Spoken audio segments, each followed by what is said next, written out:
ψέματα. Όχι. Ότι θα καθίσω σαν πολιτισμένος. Όχι, αλλά όταν ο άλλος πάει να με κάνει ξεφτύλα, θα του χυμίξω. Το λέω. Δηλαδή. Το κυνηγητό των μεταναστών. Ποιο κυνηγητό των μεταναστών? Λέω. Εγώ βλέπω το κυνηγητό των Ελλήνων από τους μετανάστες. Αν πάτε μια βόλτα, 2-3 στενά πιο πέρα, θα τους δείτε να λιάζονται. Ποιο κυνηγητό των μεταναστών? Εδώ μέχρι ξενοδοχεία πολυτελείας τους φτιάχνουν. Δεν μου λέτε το κλειδαμπάρωμα των Ελλήνων, κάτι γριούλες που τις έχουν σκοτώσει για 50 και για 60 ευρώ. Δεν υπάρχουν νόμιμοι, είναι ελάχιστοι. Η Αλβανία, ας πούμε. Είναι 15 χρόνια κτλ. Προσέξτε. Ή οι άνθρωποι που έχουν πάρει άσυλο από χώρες πολέμου. Οι άνθρωποι που έχουν πρόσφυγες εδώ από το Αφγανιστάν, εάν λέμε τα πράγματα με το όνομά τους, είναι οι δοσύλλογοι των Αμερικάνων. Γιατί οι Αμερικάνοι δεν τους παίρνουν που έχουν μια πλούσια χώρα απέραντη, να τους πάρουν εκεί, να τους φέρουν στην Ελλάδα? Εξηγήστε όμως αυτό που συχνά καταγράφουν τα μέσα ως κυνήγι των μεταναστών από τη Χρυσή Αυγή. Μάλιστα. Είναι ένα ψέμα, γιατί μου λέτε ότι εμείς. Τα μέσα λένε ψέματα. Τις λαλούν και μας χορεύει. Γιατί το λες? Ξεφεύγετε, γλιστράτε σαν χέρι. Εσείς το κάνετε αυτό. Αυτός που γεννιέται στην Ελλάδα. Ναι. Που γεννιέται στην Ελλάδα και παίρνει ελληνική παιδεία. Ναι. Δεν είναι Έλληνας. Αυτό από πού το βασίζεται? Το είπε ο Στεφανόπουλος, ας πούμε. Ο Στεφανόπουλος δεν είχε διαβάσει καλά τον Ισοκράτη. Ναι.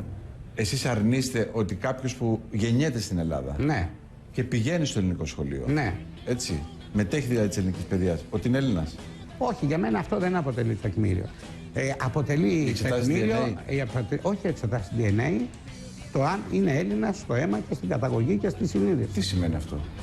Άλλη μια γενιά πίσω. Κάποια στιγμή. Ίσως και 2, ίσως και 3. Ναι. Ναι, αυτό πιστεύω. Η μια γενιά. Δικαιούμαι. Η μια γενιά. Ναι, το δικαιούμαι. Άρα τα παιδιά μου λένε. Εάν αυτό σημαίνει ότι είμαι ρατσιστής, κανένα πρόβλημα. Όχι, λέω. Να το πείτε αυτό στους Έλληνες του Καναδά ή τους Έλληνες της Αυστραλίας. Εκεί είναι άλλο. Ομοφυλόφιλοι. Τι ομοφυλόφιλοι?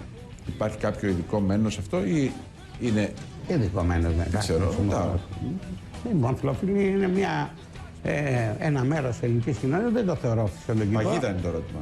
Έχω πολύ πιάσει τον κατάλογο του γερμανικού ναζισμού και λέω θέλω να δω τις διαφορές. Θα σου το πω πιασάρικα κιόλας. Δεν θα ήμουν υπερήφανος αν ήμουν αδελφοί. Ναι. Τι άλλο να σου πω, στα πάω όλα. Δεν με απαντάτε σε αυτό όμως. Αν ένας ομοφυλόφιλος μπορεί να είναι μέλος της Χρυσής Αυγής. Φανερά να είναι ομοφυλόφιλος και να είναι μέλος της Χρυσής Αυγής, όχι. Τι μας ενδιαφέρει το να μην είναι φανερά, μπορεί να είναι κρυφά δηλαδή. Αν δεν το ξέρουμε πώς. Αυτό είναι. Φίλε, δεν γίνουμε. Όχι, εννοώ. Τι να κάνουμε δηλαδή, εξετάσεις. Εδώ πάτε να κάνουμε εξετάσεις αίματος για να δούμε αν είμαστε Έλληνες. Εξετάσεις αίματος. Να εξετάσουμε τους γονείς των γονέων. Ναι, αν είναι Έλληνες στην καταγωγή. Ναι, θέλουμε Έλληνες. Έλληνες που να έχουν ένα παππούλι, που να έχει πολεμήσει το 40, να έχει πολεμήσει το 40πορο, να έχει έναν αδελφό του παππού του να έχει πέσει στον Πηζάνι όπως έχει πέσει εμένα.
Άλλη μια γενιά πίσω. Κάποια στιγμή. Ίσως και 2, ίσως και 3.